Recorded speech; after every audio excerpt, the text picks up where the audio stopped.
Bonjour les amis, bienvenue sur ma chaîne historique. Je vais vous conter encore une fois une légende. Une légende qui se passe en Touraine. C'est la légende de la pagode de Chanteloup, près d'Amboise. J'espère que vous allez bien, que vous allez marquer j'aime et vous allez vous abonner comme d'habitude. Voici mon histoire. Après la prise d'assaut de la vieille forteresse d'Amboise par les Normands au IXe siècle, un Gergère, qui la possédait comme comte d'Anjou, la releva de ses ruines et y apporta de nouveau la vie et la richesse. Au Moyen-Âge, ce fut un château inexpugnable. Les barons furent tout puissants et jouissaient de tous les droits seigneuriaux. Parmi ces droits était le droit de savatage, par lequel les maîtres cordonniers de la ville étaient tenus de remettre à leur seigneur une paire de souliers le jeudi saint et à la Saint-Michel. Un autre se nommait le droit de pelote, par lequel chaque marié devait offrir, le jour de carême prenant, une pelote ou une buire selon qu'il convoulait en seconde noces. Amboise devint une résidence des rois de France, et la cour vivait dans l'opulence. Malheureusement, si la suite royale y laissait des marques de sa magnificence, la conspiration d'Amboise, au XVIe siècle, y détermina des troubles sanglants. Pierre Avenel révéla aux Guises le complot, et ce complot fut réprimé par les supplices. Le baron de Castelnau s'était retiré au manoir de Noiseille avec 1500 hommes. Ils furent nommés de mettre bas les armes. Les chefs furent décapités, les soldats pendus, ou jetés pieds et poings liés dans la Loire. Godefroy de Barry, seigneur de la Renaudière, gentilhomme Périgourdin, considéré comme le chef ostensile de la conjuration, fut tué dans la forêt de Château-Renaud par un page de son cousin Pardillon. Son corps fut transporté à Amboise, où s'était retiré François II, et là il fut écartelé. Depuis le XVIe siècle, les rois cessèrent d'habiter le château d'Amboise. Le manoir devint une prison d'État, ou un lieu d'exil pour les hauts personnages tombés en disgrâce. Parmi ceux-ci, on remarqua le surintendant de la Vieux-Ville, César de Vendôme, Alexandre, grand prieur de France, le contrôleur général Fouquet et le duc de Lausanne. En 1847, l'émir Abdelkader y resta prisonnier de guerre jusqu'en octobre 1852, époque de sa mise en liberté. Le Tour du Midi est un chef-d'œuvre de construction.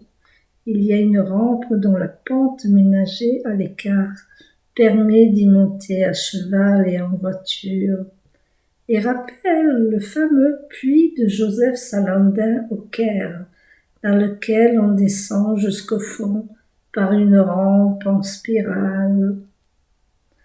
La terre d'Amboise fut érigée en duché Péry par Louis XV sous le nom de Choiseul-Amboise, en faveur d'Étienne François, duc de Choiseul, dont la générosité de grand seigneur fut proverbiale. Le duc de Choiseul acheta aussi le palais ducal dans lequel se tint la justice seigneuriale du duché et la chambre des comptes. Cet édifice est devenu l'hôtel de ville d'Amboise. Il se trouva dès lors, à la fin du XVIIIe siècle, que la Touraine comptait 5 duchés pairis, Montbazon, Montgauger, sous l'appellation de Prastin, en faveur de César, comte de Choiseul-Chandigny. Luynes, Château-Lavallière et celui dont nous venons de parler. En même temps, le fiel de Chanteloup était réuni à la terre d'Amboise, du nouveau duché. Ce fiel avait été érigé sur le territoire de Saint-Denis. Or, en faveur de Lefranc, intendant des Turcis élevés de la Loire. Dans les premières années du XVIIIe siècle, la princesse des Ursins, ayant acheté le domaine de Chanteloup, y fit construire un magnifique château au milieu du jardin splendide qui disparurent depuis à tout jamais. Le duc de Choiseul, ministre des Affaires étrangères de Louis XV, ayant été renversé à la suite d'une intrigue, fut exilé en cette résidence quasi royale. La Chine étant à la mode, il fit élever sur les dessins de Louis-Denis le Camus une pagode à 6 étages, supportant une couverture octogonale en plomb, très élancée et terminée par une boule dorée. Tout ce qui reste fait oublier ce qui manque. On y employa les matériaux du château de la Bourdaissière, dont le premier seigneur fut Babou, grand-père de la mère du maréchal d'Estrées, et dont la race fut la plus fertile en femmes galantes qui ait jamais été en France. Sur les armes de la Bourdaissière figure un bras de gueule sortant d'un nuage d'azur, tenant une poignée de vesses en rameaux, et l'on fit ce quatrain. Nous devons bénir cette main qui sème les tons de largesse pour le plaisir du genre humain, quantité de si belles vesses. Les 7 merveilleux de l'Antiquité qui passaient pour des œuvres d'art supérieures aux autres en magnificence ont fait leur temps. Les pyramides d'Égypte se dégradent et offrent des mutilations sans nombre. Il ne reste plus que des ruines, des murailles, des jardins suspendus de Babylone. Le tombeau de Mosol à Halicarnasse a été détruit. Son seul nom reste l'origine de nos mausolées.